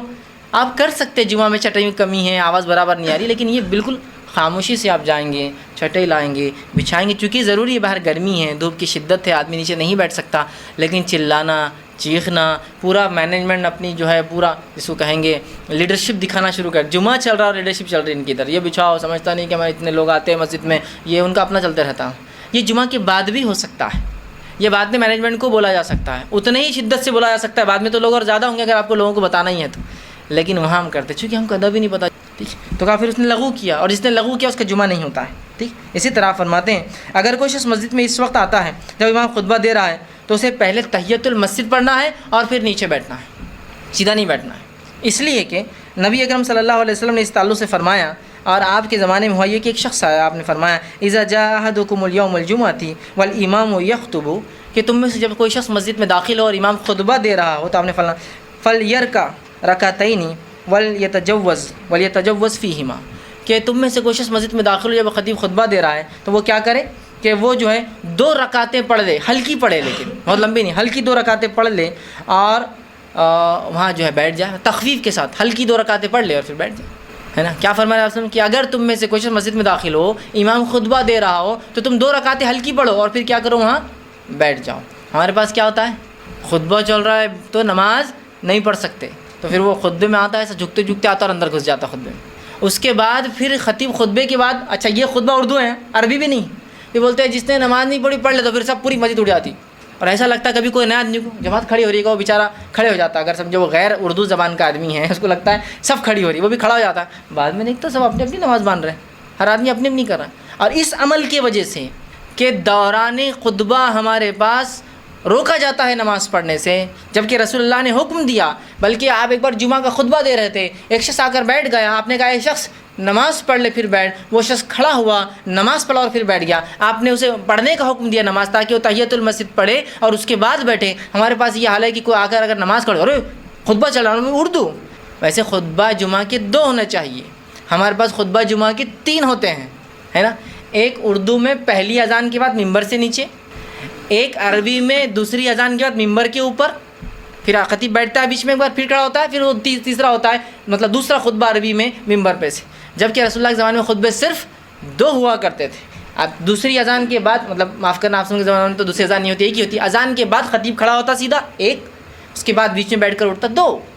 تو دوسرے خطبے کی مطلب پہلا جو اردو میں ہے، جو کہ خطبہ ہے بھی نہیں مسنونہ، جو ممبر سے ہٹ کر کرسی بیٹھ کر ایک ساتھ دیتے رہتے ہیں، جبکہ سنت ہے کہ ممبر پہ چڑھ کے دیا جائے، یہ ایک نئی بدعت ہے ہمارے پاس جو ایجاد کر دی گئی. اور حد یہ ہے کہ پھر اس میں نماز نہیں پڑھنے دے رہے آپ. اور چونکہ بعد میں اعلان ہوتا ہے کہ جس نے نفل نہیں پڑھی پڑھ لے، سب اٹھ کر پڑھتے ہیں، تو جو پہلے آتا ہے وہ اس لیے نہیں پڑھتا ہے کہ بعد میں سب پڑھیں گے تو اچھا نہیں لگتا اپن بیٹھے ہوئے ہیں. تو اس نے بھی نہیں پڑھتا ہے, ایک سنت تو ختم کرتا ہے, جمعہ میں بیٹھ جاتا ہے, پھر اعلان ہوتا ہے کہ پڑھ لو, تو پھر سب کھڑے ہوتے ہیں, پوری مسجد ایسی کھڑی ہوتی ہے جیسا کہ جماعت کھڑی ہو رہی ہے, لیکن سب اپنی اپنی پڑھتے ہیں, پھر خطبہ اذان ہوتی ہے اور پھر خطبہ ہوتا ہے. تھوڑے ہوتے ہیں, جیسا کہ آپ یورپ میں کوئی یونیورسٹی پڑھنے چلے گئے, 10 12 15 مسلمان, تو کیا وہ 4 سال کے کورس میں پورے جمعہ چھوڑیں گے آپ؟ نہیں. آپ ایک مقام طے کر لیجئے, ایک انسان عربی کے جو الفاظ ضروری ہے حمد و ثنا کے اور درود کے وہ یاد کر لے, اس کے بعد واضح و نصیحت وہ اردو اور انگلش عربی فارسی جو بھی زبان میں آتی کر سکتا ہے, اس کے بعد نماز کھڑی کر دیں. ہاں جمعہ ہوگی, کوئی شرط نہیں 50 لوگ ہونا, کوئی وہ نہیں, اس لیے کہ اگر ایسا کہیں گے تو بہت ساری آبادیاں ایسی مسلمانوں کی جمعہ چھوڑ دیں گی وہ, اور جمعہ میں جمع ہونے کا جو فائدہ تذکیر واضح و نصیحت وہ اس سے محروم ہو جائیں گے, اور اس کے علاوہ کوئی ان کے پاس موقع ہی نہیں. جب جمعہ نہیں ہوتی تو وہاں کیا دینی اجتماعات اور وہ ہوں گے, اتنی آبادیاں کم نہیں. جہاں جمعہ ہو سکتی ہے وہاں جمعہ پڑھے, یہ بات ضروریات ہے. اسی طرح جو ہے نماز جمعہ کے لیے خطبہ یاد رکھے شرط ہیں.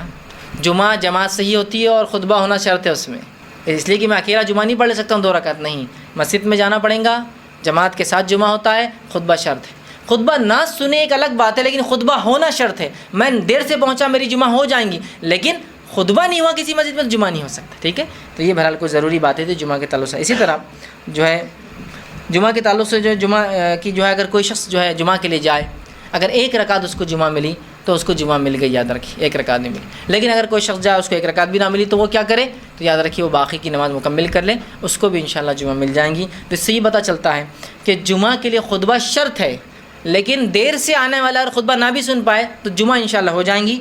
حدیث کے الفاظ اس طرح سے آپ صلی اللہ علیہ وسلم فرماتے ہیں, صحیح بخاری کی روایت نے فرمایا, من ادرک من الصلاۃ رکعۃ فقد ادرکھا کلھا, جس نے 1 رکعت پا لی اس نے پوری نماز پا لی.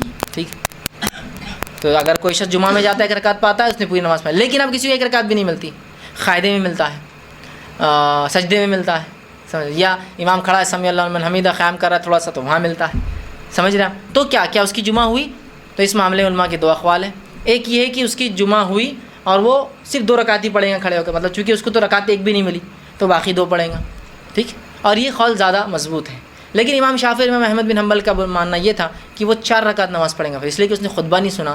خطبے کی وجہ سے جمعہ 2 رکعت ہوتی, ظہر کی 2 ختم ہو جاتی, لہٰذا وہ 4 پڑھیں گا. لیکن صحیح بات یہ ہے کہ جس نے رکعت پالی مطلب وہ نماز پالی تو اسی نماز کو آگے کنٹینیو کریں گا, تو لہٰذا امام نے 2 پڑھی تو وہ 2 پڑھ لے, زیادہ بہتر ہے, وہ اس کے لیے انشاءاللہ عزیز کافی ہو جائیں گی. ٹھیک ہے, تو وہ کھڑا ہوں گا اور باقی کی اپنی نماز جو ہے مکمل کریں. اسی طرح ایک شہر میں کئی خطبے ہو سکتے ہیں اور کئی جمعہ ہو سکتی ہے. بہت سی جگہ لوگ بولتے ہیں نہیں جمعہ بولے تو ایک ہی مسجد میں ہوتا ہے, کوئی نہیں. شہروں کے بڑھنے سے یہ مسئلہ ہو جاتا ہے. کبھی کبھار ایک مسجد میں بھی جمعہ کرنا پڑتا ہے آپ کو کہیں, اس لیے کہ آبادیاں ہوتی ہے اور مساجد کی جگہ نہیں ہوتی ہے, تو کہیں کہیں جماعت ایک جگہ ہوتی ہے, تو ظاہر سی بات ہے واضح و نصیحت سب کو ہونا چاہیے. ٹھیک, تو یہ بھی ہو سکتا ہے. تو یہ ڈیپینڈ ہے, میں اس لیے کہہ رہا ہوں کہ بہت سے لوگ کہتے ہیں نہیں جمعہ ایک ہی جگہ. ہاں چھوٹی سی بستی ہے تو پھر ایک ہی جگہ اچھی بات ہے تاکہ سب لوگ ایک جگہ واضح و نصیحت سنیں. لیکن آج کل شہر بڑے ہوتے جا رہے ہیں تو کئی جگہ جمعہ ہو سکتی ہے. آپ سب جگہ جہاں بھی آپ کو موقع ملے آپ جا کر جو ہے نماز کو جو ہے پڑھ سکتے ہیں. اسی طرح جو ہے اب جمعہ کی کیا کیفیت ہونا چاہیے اس کی پوری ترتیب آپ کو بتا دیتا ہوں. یہ مسنون اعمال کے بعد جمعہ کی نماز زوال سے پہلے اور زوال کے بعد دونوں ہو سکتی ہے, یاد رکھیے. ظہر کی نماز صرف زوال کے بعد ہوں گی, لیکن جمعہ کے حد تک جمعہ زوال سے پہلے اور زوال کے بعد ہو سکتا ہے. ٹھیک, تو زوال سے پہلے یا زوال کے بعد جو وقت طے پائیں گا مسجد میں, خطیب وہاں آئیں گا, آپ خطیب کے آنے سے خطبہ دینے والے کے آنے سے پہلے موجود ہو جائیں گے, چونکہ اس کے آنے کے بعد تو فرشتوں نے اپنا اکاؤنٹ بند کر دیا ہوگا. ٹھیک, اس سے پہلے آپ جائیں گے, وہاں جا کر جو ہے آپ وہاں بیٹھیں گے. اس کے بعد خطیب کے بیٹھنے کے بعد جو ہے اذان دی جائے گی, اذان دی جائیں گی. اذان دینے کے بعد خطیب کھڑا ہوں گا, حمد و ثنا کریں گے اور درود و سلام بھیجیں گے اللہ کے رسول, اور یہ دونوں عربی میں ہونا شرط ہے, یاد رکھیں. اس کے علاوہ وہ اردو میں دے سکتا ہے, لیکن اللہ کے حمد و ثنا اور درود یہ عربی میں پڑھیں گا. اس کے بعد وہ واضح و نصیحت کریں گا, اللہ کے اور اس کے رسول کے احکامات کو بیان کریں گا, اللہ کے اور اس کے رسول کی مناہیات کو بیان کریں گا, لوگوں کو نیکی کی طرف ابھاریں گا, برائی سے روکنے کی جو ہے کوشش کریں گا, حالات حاضرہ سے ان کو واقف کروائیں گا. ٹھیک, اس کے بعد خطیب بیٹھ جائیں گا. یہ خطبے کا پہلا حصہ تو پہلا خطبہ تھا, وہ ممبر پر بیٹھ جائیں گا. بیٹھنے کے بعد پھر وہ کھڑا ہوں گا, کھڑے ہونے کے بعد پھر دوسرا خطبہ دیں گا, اللہ کی حمد و ثنا رسول اللہ صلی اللہ علیہ وسلم درود بھیجیں گا, اور اس کے بعد واضح و نصیحت چاہے تو کریں گا یا اپنے خطبے کو ختم کریں گا دعاؤں کے ساتھ. اور جب وہ خطیب خطبہ دیں گا تو اس سے یاد رکھیے جب وہ ممبر پر سوار ہوں گا تو تب سلام کریں گا سامنے والوں کو, السلام علیکم ورحمۃ اللہ وبرکاتہ, سلام کریں گا. اس کے بعد رسول اللہ صلی اللہ علیہ وسلم کی ایک سنت تھی, آپ ایک لکڑی اپنے ساتھ سہارے کے لیے رکھتے ہیں, تو لہٰذا وہ لکڑی کو چاہے تو بغل میں رکھیں چاہے تو ہاتھ میں پکڑے. ہمارے پاس یہ سنت پہ کوئی عمل نہیں کرتا ہے, بدعتوں میں بہت بالکل ایک دم باریکی سے ہوتا ہے. نہیں کیا ہوا نہیں پکڑی لکڑی, وہ تو میرے کو سمجھ میں آ رہا کیا ہوا, لیکن ایسے ہی کر کے پھر کیا ہوا ممبر پہ کھڑے رہنے, نہیں کھڑے رہے تو نہیں عصا لیے تو کیا ہوا فلاں, تو بس وہ کیا ہوا پورا دین جو ہے پھر وہ کیا ہوا ہی ہو جاتا ہے. تو لکڑی جو عصا آپ سے لیتے تھے یا تو بغل میں رکھے یا تو اس کا سہارا لیتے تھے یا پھر ہاتھ میں اس کو رکھے، سلام کرے، اس کے بعد بیٹھ جائے، اذان ہوں گی، پھر واعظ و نصیحت کا سلسلہ، پھر بیٹھیں گا، پھر کھڑا ہوگا، پھر دوسرا خطبہ دیں گا، اس کے واعظ و نصیحت خطیب اس انداز سے کریں گا کہ جو انداز ایسا ہوگا جس طرح سے وہ لوگوں کو ابھار رہا ہے۔ رسول اکرم صلی اللہ علیہ وسلم جب واعظ کرتے، جمعہ میں خطاب کرتے تو اس انداز سے بیان کرتے کہ روایت میں آتا ہے کہ ایسا لگتا ہے جیسا کہ آپ کسی فوج کو کمانڈ کر رہے کہ دشمن کھڑا ہے اور تم کو کیسا لڑنا ہے اس سے، اس جوش میں کرتے۔ کبھی آپ کے تعلق سے آتا ہے روایت میں آپ کی آنکھیں لال ہو جاتی، آپ اتنے سخت انداز میں خطبہ دیتے اور اتنی تیز آواز میں بیان کرتے جیسا کہ کوئی ایڈمرل، کوئی فوج کا ذمہ دار جو اپنی فوج کو تیار کر رہا لڑنے کے لیے، اس طرح سے آپ وہ کرتے اور حالات سے آگاہ کرتے۔ ٹھیک، تو یہ تھا طریقہ۔ اس کے بعد وہ جو ہے اقامت ہوں گی، جیسا اقامت ہوتی ہے نمازوں میں، پھر اس کے بعد جماعت کھڑی ہوں گی اور آپ صلی اللہ علیہ وسلم پہلی رکعت میں سورہ اعلیٰ اور دوسری رکعت میں سورہ غاشیہ جو ہے تلاوت کرتے، یا ایک روایت میں ملتا ہے کہ پہلی رکعت میں سورہ جمعہ اور دوسری رکعت میں سورہ منافقون تلاوت کریں اور اس کے بعد لوگ جو ہے چلے جائیں گے۔ یہ ہے جمعہ، اس کے بعد وہ کریں گے۔ اب جمعہ میں آج کی ہمارے دور میں جو چیزیں ہوتی جس کو سمجھنے کی اور تبدیلی کی ضرورت ہے وہ یہ ہے۔ پہلی چیز، نبی اکرم صلی اللہ علیہ وسلم نے کبھی بھی جو ہے ممبر سے نیچے جمعہ کے دن خطبہ نہیں دیا، جس طرح سے ہمارے مساجد میں آج ہوتا ہے۔ ممبر سے نیچے خطبہ ہوتا ہے اردو میں یا لوکل لینگویجز میں الگ الگ علاقوں میں ہوتا ہے، پھر ممبر پہ کھڑے کے دو خطبے ہوتے اور ایک اذان ہوتی، پھر دو خطبے ہوتے، یہ درست نہیں۔ اگر کسی شخص کو خطبہ دینا ہی ہے جمعہ کے دن، ممبر پہ کھڑا ہو کر ہی پہلے خطبے کے اندر عربی کے بعد اردو میں جو بولنا ہے بول دے، پھر بیٹھ کر اٹھے اور دوسرا خطبہ پورا عربی میں کر دے اور ختم کر دے بات کو۔ لیکن ہمارے پاس سنت کے مخالفت ایک نیچے چیئر پہ بیٹھ کر یا بازو کھڑے ہو کر ہوتا ہے، اس کے بعد اذان ہوتی ہے، پھر خطیب ممبر پر چڑھتا ہے، پھر دو خطبے یہاں ہوتے ہیں، ٹوٹل 3 ہو گئے اب۔ تو یہ درست نہیں ہے، یہی ہونا چاہیے، ممبر پہ ہی دیجیے اردو میں۔ بہت سے لوگ کچھ مسجدوں میں جاتے ہیں جہاں اردو میں خطبہ آتا ہے ممبر پہ تو وہ پریشان ہو جاتے ہیں، یہ کیا ہو رہا، یہ کون سے فرقے کی مسجد آ گئی، ارے قادیانی تو نہیں تھے، یہ ارے فلاں تو نہیں تھے۔ میرے بھائی آپ سنت کو سمجھ نہیں رہے، اس لیے اتنے غلط فہمی میں آپ ملوث ہیں۔ آج سمجھیے دین اور اسلام کو، اس کی وسعت کو، اس کی حقیقتوں کو، اس کی سنتوں کو جو نبی نے بتائی۔ سنت چھوڑ دیا، بدعت کو اتنا دیکھ لیا کہ سنت بدعت لگتی ہے اور بدعت سنت لگتی ہے۔ سمجھ رہے ہیں بات کو؟ تو وہیں ہونا چاہیے، اوپر ہی دونوں خطبے۔ پھر چاہے اردو دینا تھا پہلے خطبے میں جتنا اردو ایڈ کرنا ہے کیجیے، ضروری چیزیں جو ہے حمد و ثنا اللہ کی اور درود وہ عربی میں ہوں گا، اس کے بعد اردو میں بولیے آپ، پھر دوسرا خطبہ حمد و ثنا اور درود وہ آپ جو ہے عربی میں بولیے، کوئی مسئلہ نہیں۔ لیکن نیچے دینا پھر کھڑا ہونا درست نہیں۔ اسی طرح بس ایک چیز یہ ہے کہ جب کوئی شخص آتا ہے نماز میں تو اس کو نماز نہیں پڑھنے دیا جاتا، خطبے کے اندر ہے تو یہ درست نہیں، اور بعد میں الگ سے ٹائم دیتے ہیں، وہ پڑھ سکتا ہے چاہے تو بیٹھنے سے پہلے 2 رکعت پڑھ کر وہ جو ہے بیٹھ سکتا ہے۔ ٹھیک، اسی طرح ایک چیز جس کو بہت غلط فہمی کی بنیاد بنایا جاتا ہے وہ یہ ہے کہ کچھ مسجدوں میں جمعے کی اذان 1 ہوتی، کچھ مسجدوں میں جمعے کی 2 ہوتی، تو وہ ایک والی کو کہتے ہیں ہاں دیکھو یہ جو ہے خلفاء راشدین کو نہیں مانتے، یہ 2 اذان نہیں دیتے، اور ہم خلفاء راشدین کو مانتے ہیں، لہٰذا ہم کیا کرتے ہیں 2 اذانیں دیتے ہیں۔ اب یہ 2 اذانوں کا کیا مسئلہ ہے بتا دیتا ہوں، وضاحت کر دیتا ہوں۔ ہوا یوں کہ عثمان ابن عفان رضی اللہ عنہ کے دور میں ایک شخص تھا جس نے جمعہ کے دن دکان کھولی رکھی تھی، اور جمعہ کے دن دکان کھولی رکھنا یہ حرام تھا، اور اسلامی حکومت میں یہ سزا ہوتی ہے، اس کا لائسنس کینسل ہوتا ہے، جو کچھ اس کو پنشمنٹ ہوتی ہے۔ تو وہ پکڑا گیا، گرفتار کیا کہ امیر المومنین جو ہے عثمان ابن عفان رضی اللہ عنہ کے پاس لایا گیا۔ آپ نے کہا کیا بات ہے، تو نے جمعہ کے دن جو ہے دکان کھولی رکھی؟ ٹھیک، تو کہا امیر المومنین میں نے جمعہ کے دن نہیں، بلکہ اس کا یہ دوسرا وقت ہے ایک روایت میں، دوسری بار اس نے پکڑا گیا تو امیر المومنین کے سامنے کیس پیش کیا گیا۔ آپ نے کہا کیا بات ہے، تو پہلے بھی پکڑا گیا، دوسری بار بھی پکڑا گیا، تو کہا امیر المومنین مجھے جمعہ کی اذان سنے ہی نہیں آئی جو میں آ کر نماز نہیں ملتا۔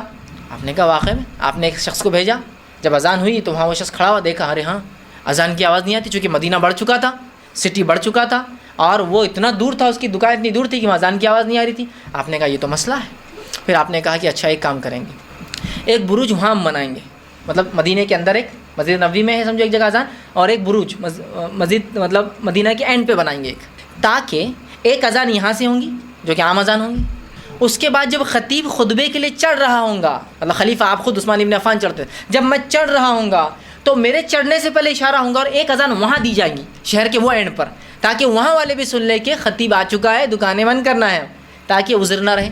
یہ بات تجویز سب کو پسند آئی، اور اس زمانے کے بعد سے پھر کتنی اذانیں شروع ہو گئی؟ 2 اذانیں۔ اب کچھ مسجدوں میں 2 اذانیں نہیں ہوتی، لوگ کیا بولتے ہیں ہاں یہ خلفاء راشدین کو نہیں مانتے ہیں۔ میرے بھائی کسی بھی چیز کو اگر اس کا مقصد سے ہٹ جائے وہ چیز، تو وہ چیز پھر کام کی نہیں رہتی، یہ بات تو ہے نا اپنی جگہ۔ قرآن کتاب ہدایت ہے، اگر اس سے ہدایت لوگ حاصل نہ کریں، اس کے مقصد سے ہٹ جائے تو پھر یہ کیا کیا بن جاتی ہے، کتاب جھاڑ پھونک بن جاتی ہے، کتاب خصم بن جاتی ہے نا، جھگڑا ہو تو خصم کے لیے، بیمار ہو تو جھاڑ پھونک کے لیے، وہ سب بن جاتی ہے، اصل مقصد ختم ہو جاتا ہے اس کا۔ اسی طرح عثمان ابن عفان رضی اللہ عنہ کے دور میں دونوں اذانوں کا مقصد کیا تھا مجھے بتائیے؟ دونوں اذانوں کا مقصد تھا عوام کو بتا دیا جائے کہ پہلی اذان ہوگی تاکہ تیاری کر لے، اور کوئی غفلت میں رہا ہوگا، اذان سنے نہیں آئی ہوں گی، تو خطیب کے چڑھنے سے پہلے ایک اور اذان اس اینڈ پہ دی جائیں گی تاکہ لوگ سن لیں، ہے نا یہ بات؟ اب الحمدللہ مائک سسٹم آ چکا ہے، ایک اذان دی جا رہی 10 کلومیٹر تک بات جاری سنیں، ہو رہا ہی نہیں ہو رہا ہے، ہو رہا ہی نہیں ہو رہا ہے، تو دوسری اذان کی ضرورت اب باقی ہے کیا؟ مجھے بتائیے۔ یہ سنت رسول تو نہیں ہے، لیکن خلفاء راشدین کی سنت کو بھی ہم سنت مانتے ہیں، ایسا نہیں ہے کہ منکر ہیں ہم، لیکن مقصد تو دیکھیے نا کیا تھا، مقصد بھول جا رہے ہیں، خالی عمل یاد رکھ رہے ہیں۔ اگر کوئی نہیں، اگر 2 دے دی جائے تو کیا ہوا؟ بالکل صحیح بات ہے، میں بھی یہ کہوں گا 2 دی جائے تو کیا دینا چاہیے، 2 بھی دے سکتے ہیں، کوئی مسئلہ نہیں، لیکن دونوں اذانیں کس کے لیے ہوں گی؟ عوام کے لیے نا۔ اب ہمارے پاس کی اذان دیکھیے، پہلی اذان عوام کے لیے، مائک میں، بھونگے میں، وہ مائک سسٹم میں خوب زور سے۔ اب دوسری اذان کس کے لیے ہونا چاہیے تھی؟ حضرت عثمان کے دور میں کس کے لیے ہوتی تھی؟ وہ بروج پر جا کے لوگوں کے لیے۔ اب دوسری اذان کیا ہوتی؟ وہ آتا مؤذن، امام صاحب چلے جاتے، وہ بازو والا بھی سنتا ہے کیا کر رہا ہے، مطلب اسے کان میں کیا بول رہا تھا، بچے بھی ایسے اذان دیتے پیدائش ویسے، پھر سے امام صاحب کو اذان دے رہا ہے، کھڑا تھا کچھ بھی نہیں، بلکہ کس کو بھی سن نہیں آ رہا، سب پریشان کیا ہو رہے ہیں، اس کے جماعت کھڑی۔ خلفاء راشدین کی سنت کو تو ماننا ہے نا، ہم بھی کہہ رہے ہیں، تو پھر دونوں اذانیں کس میں دینا چاہیے؟ مائک سسٹم میں، دونوں اذانیں مائک سسٹم میں۔ نہیں تمہاری مسجد میں ایک اذان ہوتی ہے، ہمارے مسجد 2 ہوتی ہے، ہم خلفاء کو مانتے، تم خلفاء کو نہیں مانتے۔ سعودی عرب میں بھی 2 ہوتی ہے نا، سعودی عرب میں دونوں اذانیں قائم ہوتی، ایک اذان مائک میں، دوسری اذان وہ امام کے سامنے ہوتی ہے کیا؟ نہیں، اذان لوگوں کو بلانے کے لیے، امام تو آ چکا ہے اندر، اس کے لیے کہاں ہے؟ اگر 2 اذانیں دینی چاہیے تو پھر دونوں اذانیں کہاں دینی چاہیے؟ مائک میں۔ اور اگر پہلی مائک میں نہیں ہوتی، دوسری مائک میں مت دیجیے، دونوں اس کے سامنے دیجیے، کوئی مسئلہ نہیں پھر۔ تو خلفاء راشدین کی سنت ایک ضرورت کے تحت تھی، عثمان ابن عفان رضی اللہ عنہ کی سنت، جو چاہے اپنائے، اگر کوئی چھوڑ بھی دے تو گنہگار نہیں ہوگا، چونکہ اس کا مقصد تھا لوگوں کو اذان سنائیں۔ اب تو جماعتوں کی بھی بہتایت ہے، 12 بجے جماعت، 12:15 بجے جماعت، 12:30 بجے جماعت، 1 بجے جماعت، 1 بجے جماعت، 1:15 بجے جماعت، 1:30 بجے جماعت، تو اب 2 اذان کی ضرورت باقی نہیں رہی۔ لیکن اگر ضرورت رہتی بھی ہے، جیسے سعودی عرب یا گلف میں ایک ہی اذان پورے ملک میں ایک ساتھ ہوتی ہے اور ایک ہی ساتھ جماعتیں کھڑی ہوتی ہیں نا، تو ظاہر سی بات ہے وہاں ضرورت ہے کہ آدمی ہو سکتا ہے ایک اذان جلدی تو بھول گیا ہوگا، پھر سیکنڈ اذان دے دی جائے جب خطیب ممبر پہ کھڑا ہو، تو وہ اذانیں تھوڑی بہت ڈفرینس چلتی رہتی ہے الگ الگ جگہ، لیکن پہلی اذان تقریباً ایک ساتھ 11 بجے، 11:30 بجے، 11:15، وہ جو بھی ٹائم ہوتا ہے شروع بس دے دی جاتی ہے نا، حرم میں بھی ایسی ہوتا ہے تاکہ یاد آئے۔ تو دونوں پھر دینا چاہیے مائک کے اندر، تو پہلی تو دی جاتی ہے مائک میں، دوسری دی جاتی ہے امام صاحب کے لیے جس کو کوئی بھی نہیں سن پاتا ہے۔ تو خلفاء راشدین کی سنت کو ہم مانتے ہیں، ہم اس کو تسلیم کرتے ہیں، وہ بھی سنت ہے، لیکن بحالت ضرورت، بوقت ضرورت، جب ضرورت نہ پڑے تو اس کی ضرورت نہیں ہے۔ خطبے کا جہاں تک مسئلہ رہا، اردو میں خطبہ یاد رکھیے ممبر سے ہی دینا ہے، نیچے کھڑے کے دینا یہ سنت سے ثابت نہیں، اوپر سے آپ دیجیے۔ اب ایک سوال لوگ اٹھاتے ہیں، پھر اوپر ممبر پہ کھڑے رہ کر خطبہ اردو میں دینا کہاں سے ثابت ہے؟ ہاں یہ بات تو صحیح ہے، ممبر پہ اللہ کے رسول صلی اللہ علیہ وسلم نے تو کبھی دوسری زبان میں خطبہ نہیں دیا، لیکن اگر ہم خطبے کی وجہ، اس کے مقصد کو کوشش کریں سمجھنے کی، تو ہمیں سمجھ میں آ جائے گا کہ یہ خطبہ بھی دوسری زبان میں ہو سکتا ہے، اس لیے کہ خطبے کا مقصد واعظ اور نصیحت ہے، لوگوں کو سمجھانا ہے۔ میں آپ کو بتاؤں، ہمارے پاس خطبے پڑھے جاتے ہیں، اور خطبے کا یاد رکھیے کہ ایک مقصد جو اس کی روح ہے، یاد رکھیے آج وہ روح ہم کھو بیٹھے ہیں، اور وہ ہے لوگوں کو واعظ اور نصیحت کرنا، حالات سے آگاہ کرنا، آگے کیا کرنا اس کی پلاننگ کرنا، لوگوں کی گمراہیوں سے آگاہ کرنا۔ آج ہمارے خطبے جو کچھ ہوتے ہیں اس میں کوئی آگاہی نہیں، ماحول سے اگر کوئی آگاہی کرا ہے، جیسا چل رہا تھا، ہاں یہ سیاسی ملا دکھ رہا ہے، کوئی اگر ماحول سے آگاہی کر دے تو یہ سیاسی ملا دکھ رہا ہے، اگر کوئی حالات سے آگاہ کر دے کیا چل رہے تو یہ کہتے ہیں یہ سماجی ملا دکھ رہا ہے، ہاں وہ سماج کی باتیں کر رہا ہے، اس کو بڑی فکر، اپنے گھر کی نہیں کر رہا، بڑا ہم کو بتا رہا ہے یہ اور وہ، خطیب ہے تم وہ بولو۔ اور جو روایتی خطبے چل رہے ہیں، اللہ رحم کرے، پتہ نہیں وہ 1800 کب کے لکھے ہوئے 57 کے خطبے چل رہے ہیں، عربی میں چل رہے ہیں، ٹھیک کہ یہ مہینہ آیا تو اس کی یہ فضیلت ہے، یہ فضیلت ہے۔ اگر وہ خطبے بھی اگر پڑھے جا رہے ہیں، لیکن ہوتا یہ ہے کہ ایک مسلمان اگر وہ عربی خطبے پہ ڈیپینڈ رہ جائے اور اردو میں نہ دے تو مسلمان داخل ہو رہا ہے، پورے احترام کے ساتھ بیٹھ رہا ہے، اور کورا داخل ہو رہا ہے، اور کورا نکل کے آ رہا ہے باہر۔ کیا سمجھا اس نے اس خطبے سے؟ رسول اللہ آگاہی کرتے تھے، حالات بتاتے تھے، کیا چل رہا ہے اس کو ٹوکتے تھے کہ میں نے یہ دیکھا فلاں فلاں لوگ ایسا کر رہے ہیں، کیا بات ہے، لوگ یہ گمراہی میں جا رہے ہیں۔ آپ دشمن سے آگاہ کرتے تھے، لوگ پلان کر رہے ہیں، مسلمانوں تیار ہو اس چیز کے لیے۔ آج ہمارے پاس کہاں ایسے خطبے دیے جا رہے ہیں؟ آپ حج میں خطبہ دیتے تو اگلے سال کی پلاننگ سے آپ اس کے اندر بتاتے کیا کرنا اور امت پہ کیا گزرا ہے ایک سال۔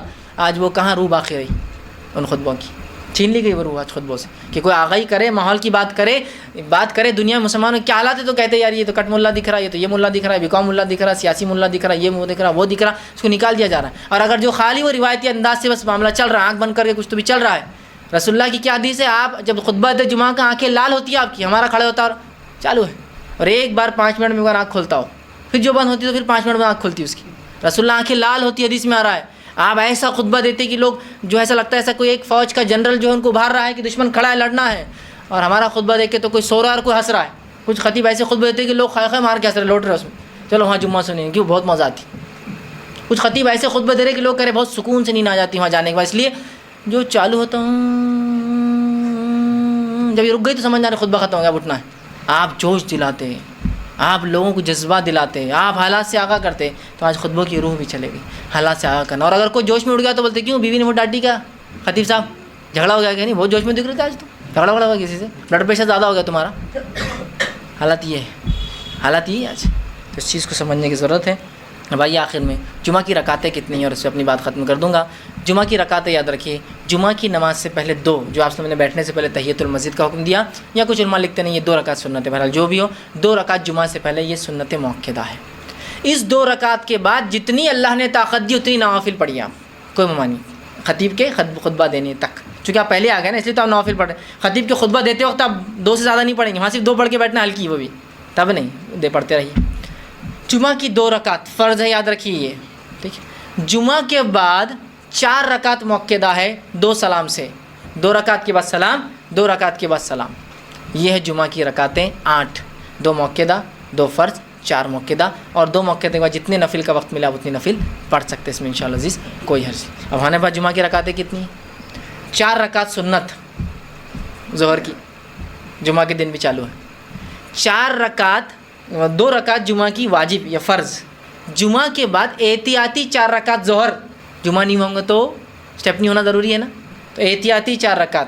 ارے میرے بھائی، اسٹیپنی اگر آپ گاڑی کو لگا ہے اور اس سے جتنا ڈسٹینس ٹریول کر لیتے ہیں تو اس کے بعد وہ ڈسٹینس کو ڈبل ٹریول نہیں کرنا پڑتا. اسٹیپنی لے کے چل جاتی ہے نا. کہ نہیں، اسٹیپنی کا ٹائر ڈالنے کے بعد آپ وہاں تک جا کے بولتے ہیں واپس گاڑی لاؤ، نیا ٹائر چینج کر کے پھر وہاں سے جائیں گے واپس. احتیاطی 4 ظہر، اس کے بعد پھر 2 مؤکدہ وہ ظہر کی، پھر 2 وہ نفل تو رہتی ہے ہر جگہ لگی ہوئی، تو وہ 2 نفل. تو ہوئی ایسی جمعہ کی 14 رکعت. 4 سنت، 2 فرض، 4 سنت، پھر 2 مؤکدہ اور 2 نفل. اللہ رحم کرے. یہ نہیں ہے اس کی تعداد، اتنی ہی یاد رکھے جمعہ کی. ٹھیک، تو یہ چند باتیں تھیں. جمعہ کی اہمیت، جمعہ کی فضیلت، جمعہ میں کرنے والے اعمال، جمعہ کا مقصد، اور کچھ غلط فہمیاں جو اس کے تعلق سے ہوتی میں نے آپ کے سامنے رکھنے کی کوشش کی. اللہ رب العزت سے دعا ہے کہ اللہ سبحانہ تعالیٰ جو کچھ کہا سنا گیا اس پہ عمل کی توفیق عطا فرمائے. ہم تمام کو دین کی صحیح سمجھ عطا فرمائے. جب تک زندہ رکھے اسلام اور ایمان پر زندہ رکھیں. خاتمہ ایمان پر ہو. آخر دعوانا الحمدللہ رب العالمین. سبحان ربک رب العزت عما یصفون وسلام علی المرسلین والحمدللہ رب العالمین. بسم اللہ الرحمن الرحیم. الحمدللہ رب العالمین والصلاة والسلام علی خاتم النبیین والمرسلین.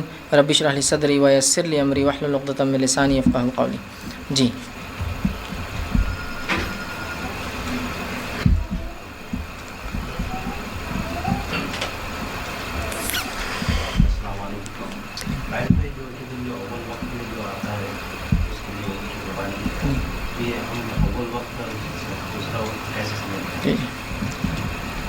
بھائی نے ایک سوال کیا کہ جو میں نے کہا کہ جو اول وقت میں نماز کے لیے آتا ہے جمعہ کے دن، اور دوسرا وقت، تیسرا، چوتھا اور 5واں، یہ ہم کیسے پتہ کریں؟ تو دیکھیے، اول وقت کے تعلق سے کوئی ڈیفائنڈ لمٹ تو نہیں کیا اول ہوگا، لیکن یہ کہہ سکتے ہیں کہ لوگ آنے سے سب سے پہلے جو پہلی صف میں پہنچ جائے وہ اول ہوں. مسجد ہے، بڑی مسجد ہے، تو پہلی صف کب بھرتی ہے؟ کتنی دیر 2:15 بجے جماعت ہے، تو پہلی صف کے اندر 12:30 بجے لوگ آنا چالو ہو جاتے ہیں، تو اسی کو اول مانیں گے.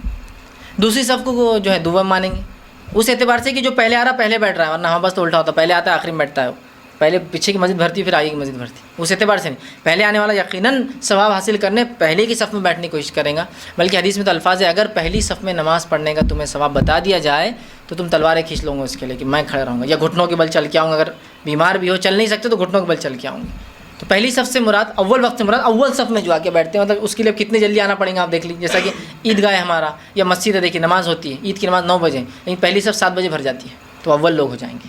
دوسری صف میں جو آ رہے ہیں وہ دوم ہو جائیں گے. تیسری صف، چوتھی صف، 5ویں، اس اعتبار سے وہ اول، دوم، سوم اور چوتھا اور 5واں نمبر انشاءاللہ ہو سکتا ہے. لیکن پھر واللہ عالم، پھر اللہ بہتر جانتا ہے اس کا کیا معنی. لیکن حدیث میں یہ الفاظ ہیں، اور کچھ علماء نے کہا کہ اس سے مراد اول، دوم، سوم، چہارم اور پنجم، یہ صف کے اعتبار سے ہوگا. جی، کسی نے ایک سوال کیا ہے،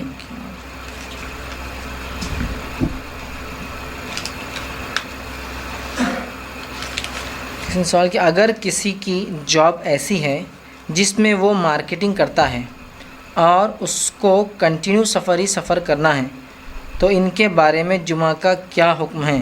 کسی نے ایک اچھا سوال کیا. اگر کوئی شخص مارکیٹنگ میں ہے اور کنٹینیو اس کے سفر ہوتے ہیں، ٹریولنگ کرتا ہے، تو اس کے جمعہ کا کیا ہوگا؟ تو دیکھیے، اگر میں مارکیٹنگ میں ہوں اور کنٹینیو میرا سفر ہوتا ہی ہے تو میں کوشش کروں گا کہ جمعہ پہلے سے طے کروں کہ میں کس جگہ سفر پہ جا رہا ہوں اور کہاں جمعہ مل سکتی ہے، اس کے لیے کوشش کریں. ایک زمانہ تھا لوگوں سے پوچھ کے ہی کام کیا جا سکتا تھا. آج تو ایک زمانہ ہے کہ صرف آپ نیٹ پہ بیٹھی، یہاں سے کہاں سفر ہے آپ کا؟ میں راجستھان جا رہا ہوں، ٹھیک ہے، آپ خالی نیٹ پہ ڈالیے وہاں جے پور میں رہوں گا جمعہ کے دن، کتنے مسجدوں میں جمعہ ہوتی ہے، آپ کو وہ تک ڈیٹیل مل جاتی ہے. صرف اتنا ہے کہ وہ جستجو اور کوشش ہو. نہیں اب اتنے دور کہاں جائیں گے، 5 کلومیٹر کا ٹریول ہے، 5 کلومیٹر کے لیے گھومنے کے لیے رکشے کرایہ دیں گے کہ نماز کے لیے نہیں دیں گے، جمعہ کی دین کے لیے نہیں خرچ کرنے کا مزاج ہے نا. پلان کیجیے اپنے سفر کو.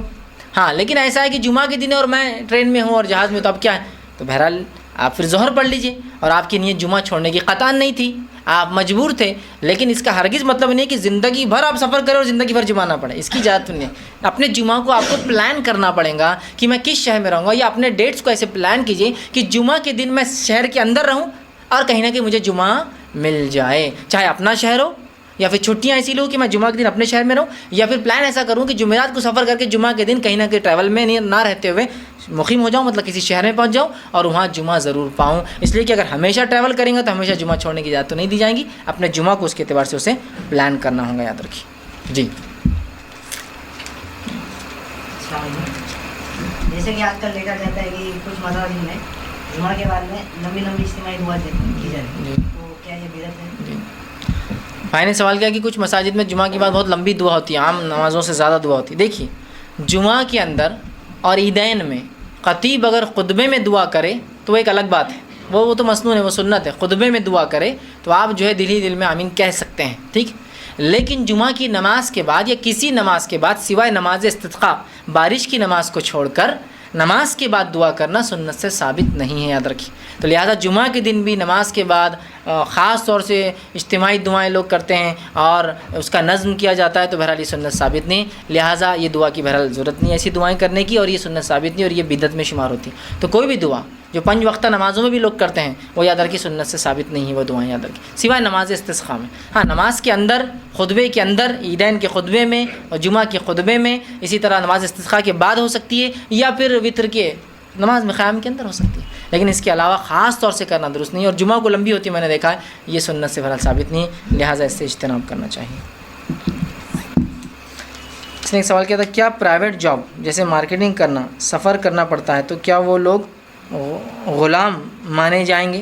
کیا اس کی نماز کے لیے وقت نکالنا ٹائم نہ ملے تو گناہگار ہوں گا؟ اچھا بھائی نے ایک سوال کیا، کیا وہ لوگ جو کسی کے پاس جاب کرتے ہیں اور مارکیٹنگ کا اور گھومتے ہیں تو کیا وہ غلام مانے جائیں گے کیونکہ وہ کسی کے ماتحت کام کرے؟ نہیں.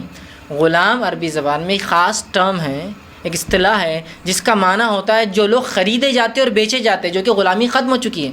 ہم لوگ جو ہوتے ہیں وہ غلام نہیں ہوتے ہیں، وہ سرونٹ ہوتے ہیں. ہم اگینسٹ سروسز پیسہ لیتے ہیں، ہم کو بیچا اور خریدا نہیں جاتا ہے، تو غلام نہیں ہیں آپ اس کے. چونکہ آپ غلام نہیں ہیں تو آپ کو پوچھنا ضروری نہیں اس سے اپنی نماز اپنے فرائض کے لیے، ٹھیک ہے. تو لہٰذا آپ غلام کی اصطلاح میں نہیں آئیں گے، آپ کو نماز معاف نہیں ہوں گی، آپ سرونٹ کے اس میں آئیں گے. اور سرونٹ غلام نہیں ہوتا، غلام خریدے اور بیچے جاتے ہیں. سرونٹ مطلب کسی سروسز کے اگینسٹ کسی کو ہائر کیا جاتا ہے، وہ سروسز دیتا ہے، باقی وہ اپنا مذہب نہیں بیچتا ہے اور اپنی آزادی اس کو نہیں دیتا ہے، خالی سروسز دیتا ہے، ٹھیک ہے. تو لہٰذا آپ غلامی میں نہیں آئیں گے، آپ پر جمعہ معاف نہیں ہوں گی، بلکہ آپ سروسز میں آپ پہ جمعہ ہے، آپ کو اس کے لیے پلان کرنا ہوگا اور وقت نکالنا ہوگا. جی جو لوگ بار بار جو جھوٹ بات کرتے ہیں گناہ کبیرہ ہے. جی بھائی نے ایک سوال کیا کہ جو لوگ جو ہے باکثرت جھوٹ بولتے ہیں اور بار بار جھوٹ بولتے ہیں تو جھوٹ بولنے کے تعلق سے کیا؟ دیکھیے جھوٹ جو ہے یہ گناہ کبیرہ ہے. جھوٹ کسی کا حق مارنے بولا جائے، کسی کے خلاف جھوٹی گواہی دینے کے لیے بولا جائے، مذاق میں بولا جائے، کسی بھی اس میں جھوٹ ہے. حتیٰ کہ بچوں کو بھی جھوٹ بولنا حرام ہے اسلام میں. نبی اکرم صلی اللہ علیہ وسلم کے زمانے میں ایک واقعہ یہ ہوا کہ عامر رضی اللہ عنہ فرماتے ہیں کہ میری والدہ ایک مرتبہ مجھے بلانے لگی اور بلاتے وقت انہوں نے اپنے ہاتھ کو بن کیا اور کہا اگر تم میرے پاس آئے عامر تو میں تمہیں کچھ دوں گی. تو معاف کرنا عبداللہ بن عامر. تو وہ کہتے ہیں کہ اللہ کے رسول میری والدہ کی طرف بڑھے اور کہا کیا واقعی میں تو اپنے بچے کو جب وہ تمہارے پاس آؤں گی کچھ دوں گی؟ تو انہوں نے کہا اللہ کے رسول ایک کھجور. کہا اگر تیرے پاس کچھ نہیں ہوتا تو تیرے نام ایک جھوٹ لکھ دیا جاتا. تو بچوں سے بھی جھوٹ نہیں بول سکتے آپ. تو جھوٹ کسی بھی قسم کا ہو، شریعت میں نہیں کہا جا سکتا. یہ سخت جرم ہے، یہ گناہ کبیرہ ہے اور اتنا بڑا گناہ ہے کہ ایک مرتبہ ابوبکر صدیق رضی اللہ عنہ سے اس کی صحیح بخاری کی روایت ہے، آپ نے کہا اللہ تو میں کیا تمہیں بتا دوں گناہوں میں سب سے بڑے گناہ کون سے ہیں؟ تو صحابہ نے کہا اللہ کے رسول بتا دیجئے. تو پہلا کہا کہ الشراک باللہ، اللہ کے ساتھ شرک کرنا، وحقوق الوالدین، اور والدین کی نافرمانی کرنا. اور اس کے بعد حدیث میں الفاظ آپ ٹیکے سے تھے، آپ نے ٹیکا چھوڑ دیا اور کہا جھوٹ بولنا. دو باتوں کو آپ نے ٹیکے سے بیان کیا، ایک بات کے لیے آپ نے ٹیکا چھوڑ دیا، کہا جھوٹ بولنا. یا ایک روایت میں الفاظ جھوٹی گواہی دینا. ایک روایت میں آپ نے فرمایا لعنت ہے اس شخص پر، لعنت ہے اس شخص پر، لعنت ہے اس شخص پر. پوچھا گیا کس پر؟ تو کہا جو لوگوں کو ہنسانے کے لیے جھوٹ بولے. مذاق میں جھوٹ بولنا حرام. بول دیتے ہیں لوگ ایسا تھا کہ ایک آدمی گر گیا اور سب ہنستے ہیں. مذاق میں جھوٹ بولنا حرام ہے، بچوں کو جھوٹ بولنا حرام ہے، کسی بھی شکل میں یاد ہے کہ جھوٹ حرام ہے سوائے چند صورتوں کے، سوائے چند صورتوں، بہت مائنیوٹ ہے وہ.